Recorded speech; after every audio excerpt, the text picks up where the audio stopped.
All right, welcome everybody. We are going to be talking about the 2027-2028 National Sea Grant Knauss Fellowship today. So if you are here for that, you are in the right place.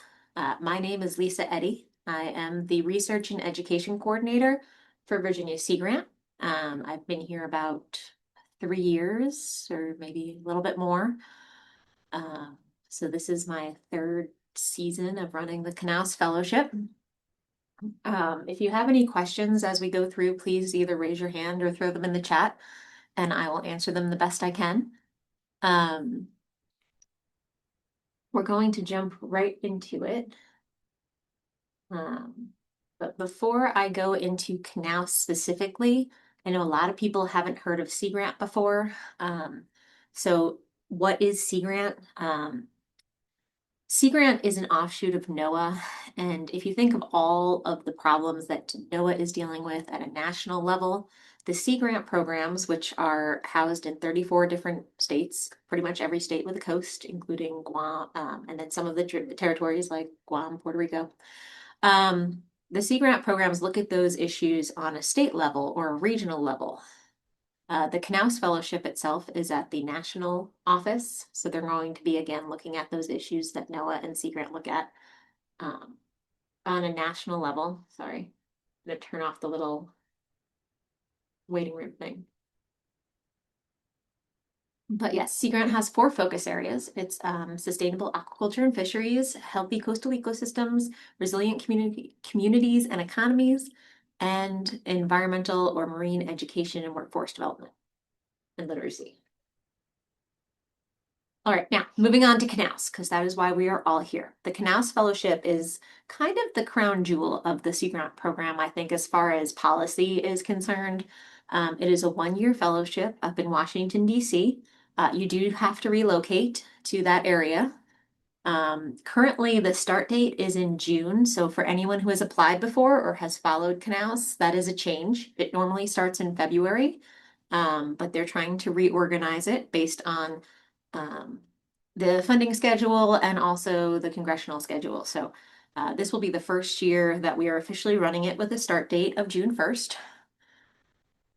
There are 2 possible areas that you can be placed in, either the executive or legislative branch.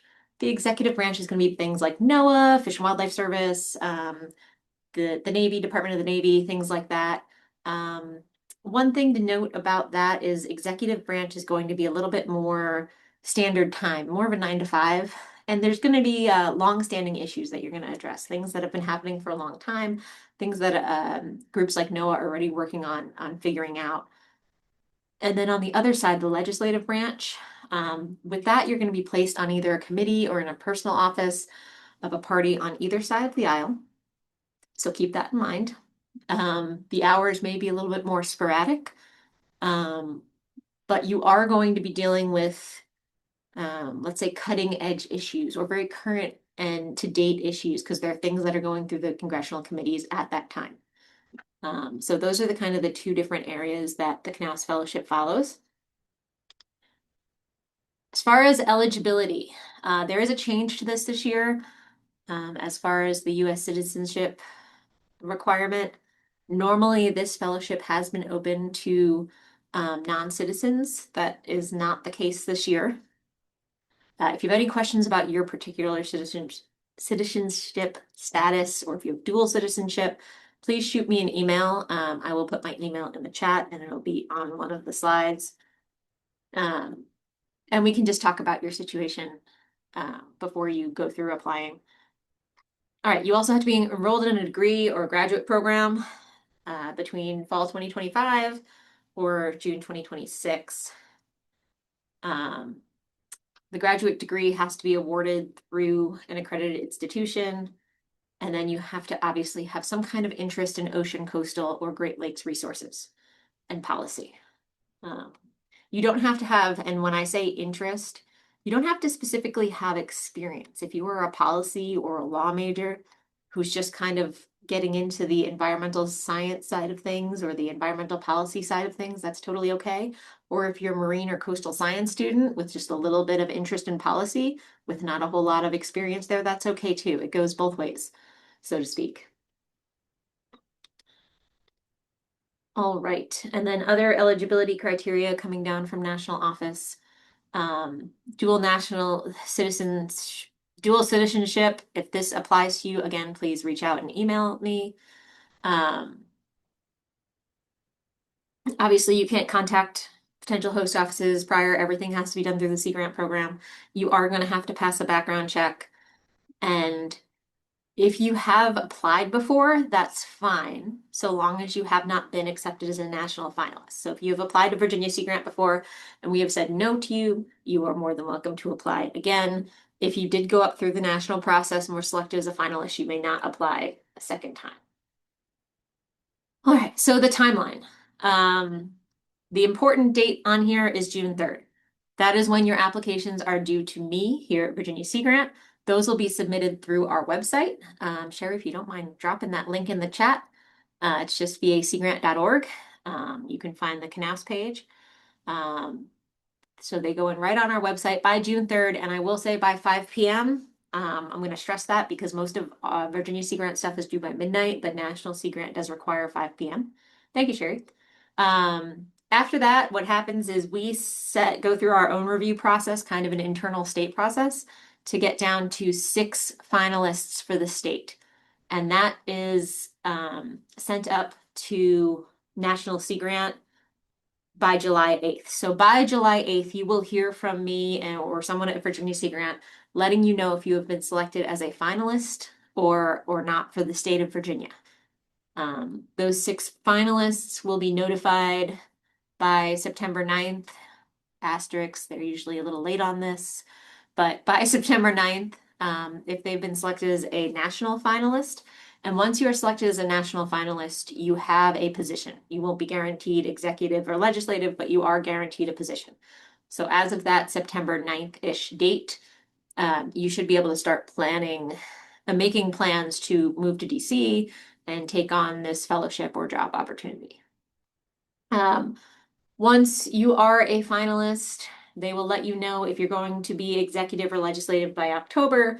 The placement weeks are currently set for February. What placement week is, it's a process, almost a matchmaking process, to see what fellow fits with which host office. And if you are selected as a finalist, we can speak more about that. And then the fellowship, like I said, starts June 1st and ends a year later. All right, materials. So there is a slide deck produced by Nationals that I am happy to forward to everybody that breaks this down. It's also in the NOFO. If anyone has not seen the actual opportunity for funding yet, please let me know and I will send it to you. Because even better than the slide deck, that has the complete breakdown of what you need, how many words it has to be, what the evaluation criteria are for it, what the people reading it are going to be grading you on. Everything that you need to know is in that opportunity. So please let me know if you have not found it yet. The most important thing I can say about this is to make sure you are paying attention to the requirements. Letters of recommendation, one of them has to be from a current advisor at your school. One of them can be from somebody else, but one of them has to be from someone at your school. If it's not, you will be disqualified either at the state or national level. Um, the prompts that are in career development and objectives and experience, you need to answer all of those prompts. They have it spelled out, 250 words each, a total, like follow the guidelines that are listed in the opportunity. Again, I'm not going into great detail now because you're not writing currently, but as you're writing them, make sure you're within the guidelines. Make sure you're staying within the page limits, the word limits. Make sure you are addressing the evaluation criteria that are listed at the end that we will be looking for when we grade these. Not grade, review these. Your CV, 2-page max. If I have to take my glasses out to put it on, that's not good. 2 pages, fill it up, but don't make your font tiny. Don't put pictures. Don't try to highlight the experiences that you have had. If you have any policy experience, even if it's not straight out like a policy position or some kind of internship that says it in the title, make sure it's highlighted. If as part of your research project you did some kind of policy work, make sure that's highlighted in the CV. And And then another note, the director letter, the reason that's highlighted is because it's not something you have to worry about. As you go through that opportunity and you're like, oh, I have to have a letter from Sea Grant. That's something we are going to write. What you do have to do is schedule an interview with us where we will learn more about you. And then if you are selected as one of our 6 finalists, we will use that information from the interview to write the director's letter. One note about your materials, a good application reads front to back and connects itself within the sections. So as you are writing, try to hit similar tones and highlights that draw the application together into one cohesive document. If you have questions about that, I am happy to help with that. Otherwise, I can connect you with one of our alumni, which we'll get to that slide in just a moment. But make sure someone else has read it and they are honest with you on whether or not the entire package goes together and tells a story about you as an applicant. All right. So before we go to questions rather, I do want to say this is my email address. We do have to get everybody scheduled for an interview with Virginia Sea Grant. Note that I cannot, once you hand in that application on June 3rd, Sea Grant cannot offer you, it cannot be changed by anybody, by you guys, by Sea Grant. I can't make any changes. If you speak to me beforehand, I'm happy to help everybody with questions and comments, concerns about your application. Also, alumni. We have a lot of Knauss alumni dating all the way back to the 70s. Virginia has had a lot of participants in this program, and they are more than happy to connect with you. If you are looking to apply for this fellowship, please email me, and I will connect you with one of our alumni, and they can work with you one-on-one with your application materials. So yeah, just send me that email and just say, hey, my name's X, and I'm looking to apply for the 2027 Knauss. Can you please connect me with an alumni? And get me scheduled for an interview. And then we can work on kind of getting you guys started with the application process. It's not a terribly long one as far as, it's not a grant application. It's nothing like that. But because of that, the words you put down in your application almost matter more because there is less for people to judge the proposal on. So yeah, that is kind of my spiel on Knauss. And I'm going to open it up to questions. It's 3:15. We have plenty of time. All right. I had a question about the interview process. Mm-hmm. So we would need to schedule an interview with you or someone at Sea Grant prior to the June 3rd deadline. Was that, am I understanding that correctly? It's up to you. You can schedule one with us before the June 3rd deadline. You can bring your materials. We can help you go over them. I can talk to you there. After the June 3rd deadline, we will be reaching out and scheduling a interview again with everybody who actually submits a full proposal that passes the first round. And you will be meeting with more folks than just me, folks that will be on the review committee and folks that will be helping to write the director's letters. So if you would like I guess I should have said that. If you like a second interview, I am happy to meet with everybody beforehand. And then you will be meeting with us after the 3rd. Does that clear it up, Ben? Yes, thank you.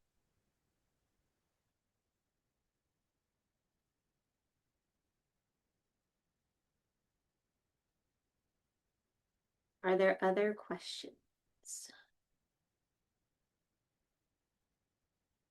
As a show of hands, how many people have had a chance to go through the funding opportunity already? You can either give me a thumbs up or raise your hand, or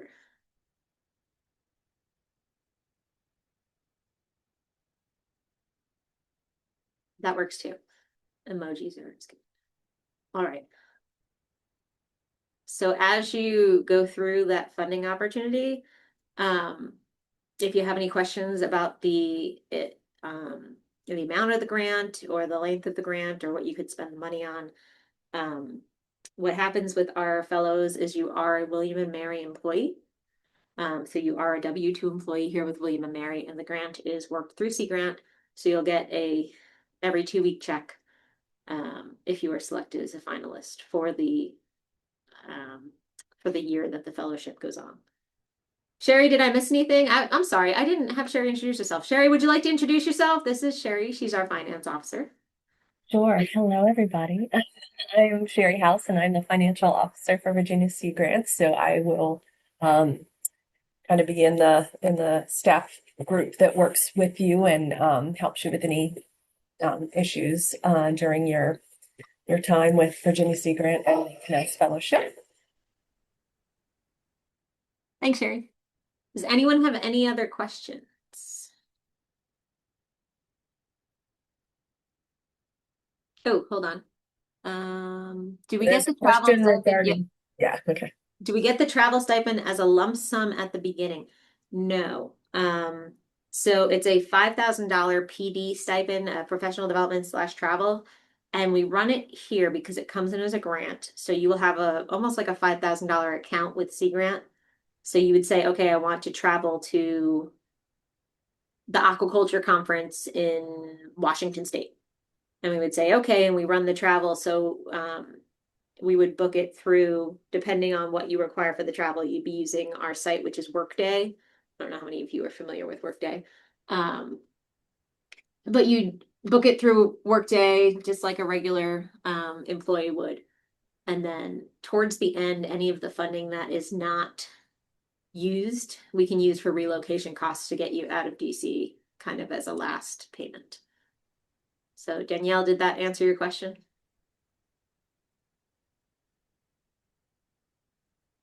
Okay, and then I will share the funding opportunity. I will put that in the chat.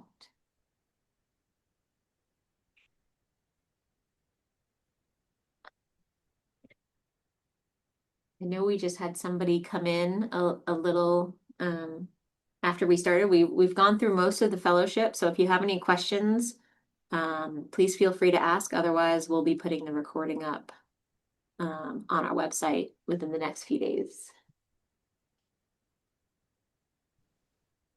Other quick question. Mhm. Are you able to provide any sort of stats on acceptance rate or doctor how selective each round might be?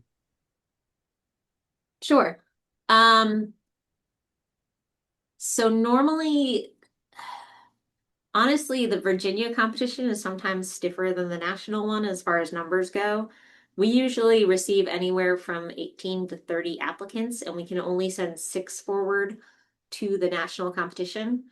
Of those 6, anywhere from 2 to 5 normally get funded. So that's kind of the 2 steps. So it's a much bigger pool at the Virginia level normally. That is not to dissuade you from applying. But yeah, the bigger getting through the Virginia review is often worse, has worse odds than the national pool. I will say that normally there's about 60 to 80 Knauss fellows chosen at the national level. Last year, because of funding changes, they only took about 45 or less. So that was a bit different. I do not know where they will stand this year. So I will not, don't hold me to the percentage levels for the national competition because I don't know what the class size is going to be this year.